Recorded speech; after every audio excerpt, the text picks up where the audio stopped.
300,000 cats were mummified in ancient Egypt.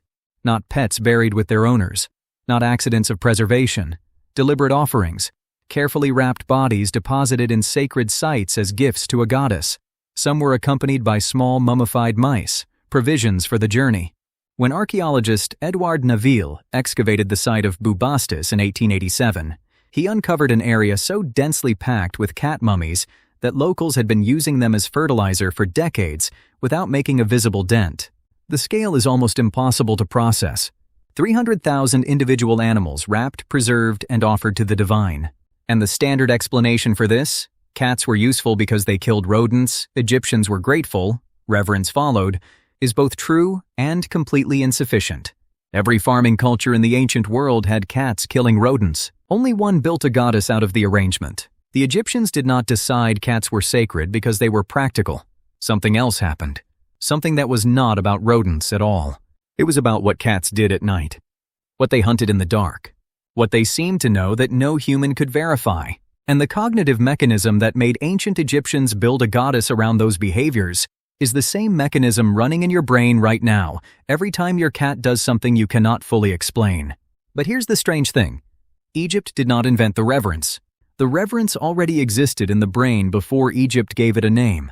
To understand what actually happened, you have to understand a specific feature of the human cognitive system that psychologist Pascal Boyer identified in decades of cross-cultural research. The brain does not attribute equal religious significance to all unusual things. It attributes the strongest religious significance to what Boyer calls minimally counterintuitive beings, entities that violate exactly one natural category while conforming to all others. A god that is invisible but otherwise thinks and feels like a person is more cognitively sticky than a god that is invisible, formless, emotionless, and exists outside of time. The first one the brain can model. The second one it cannot. This matters because of what it means for cats. A cat conforms to almost every expectation of an ordinary animal. It has a body, it moves, it eats, it sleeps, it makes sounds. It responds to its environment in predictable ways. And then it violates exactly one category. It is not fully readable. Every other domesticated animal that ancient Egyptians lived with, dogs, cattle, donkeys, had behavior the human brain could model with reasonable accuracy. Motivations were clear. Responses were predictable. The social relationship was legible. Cats were not. They came and went without explanation. They stared at things no human could detect. They operated at night in the specific hours humans most associated with danger and the supernatural. Their eyes caught light in the dark in ways no other creature's eyes did. Minimally counterintuitive. Almost ordinary, not quite. And that single violation, that one category the brain could not resolve, is precisely where religious significance grows. Now here is where it gets complicated. Ancient Egypt was a civilization built on two domains. The Black Land, the fertile Nile Valley, the world of the living, controlled and cultivated and known.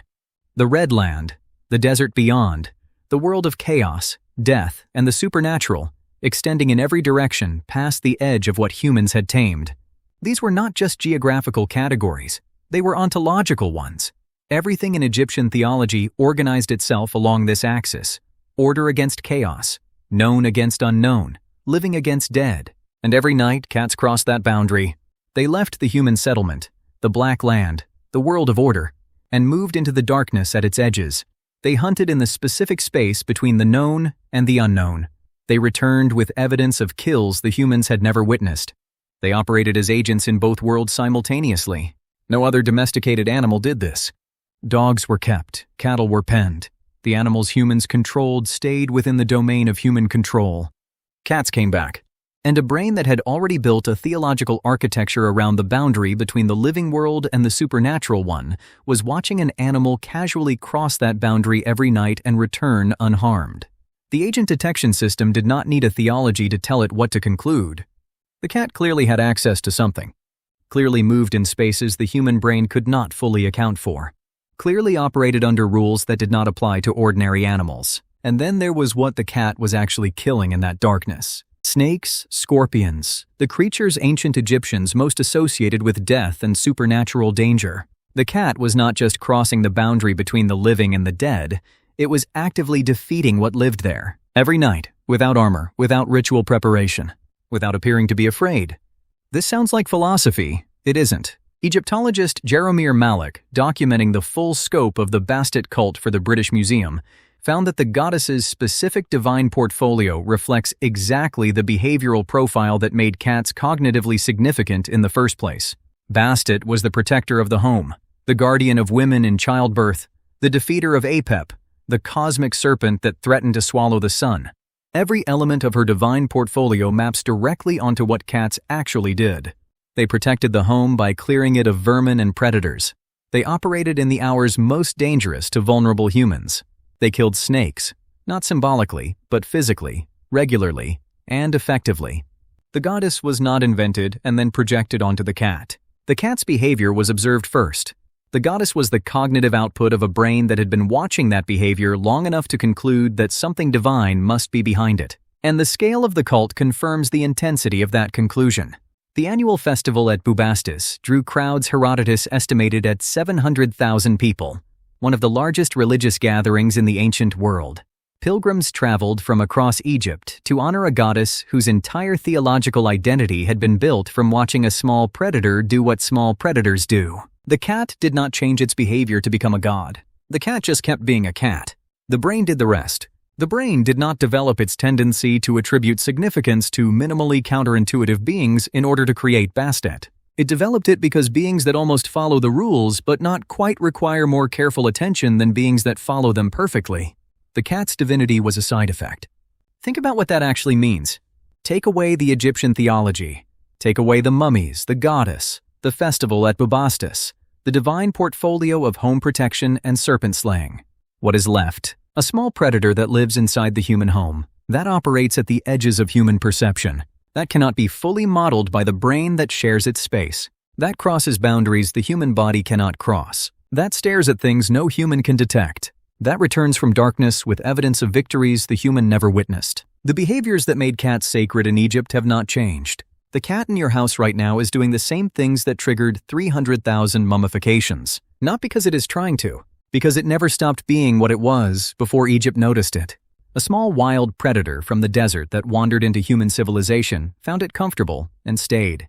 Without fully joining, without fully submitting, without ever quite being readable. The Egyptian brain looked at that unreadability and built a goddess. Your brain looks at the same unreadability and cannot stop watching.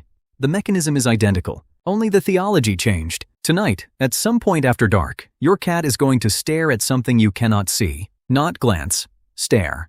With the specific quality of sustained attention that the agent detection system reserves for things it believes are actually there. You will look. You will see nothing. Your cat will not look away. And something in you, not the rational part, something older, will generate the same question that ancient Egyptians generated watching the same behavior 4,000 years ago. What does it see? They answered that question by building a goddess. You will answer it by watching for another few seconds before going back to whatever you were doing.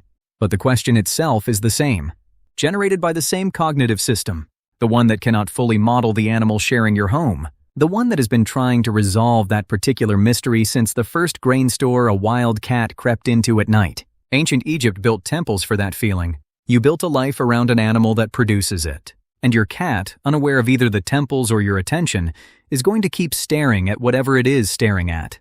Because it always has. And it has no idea it was ever a god.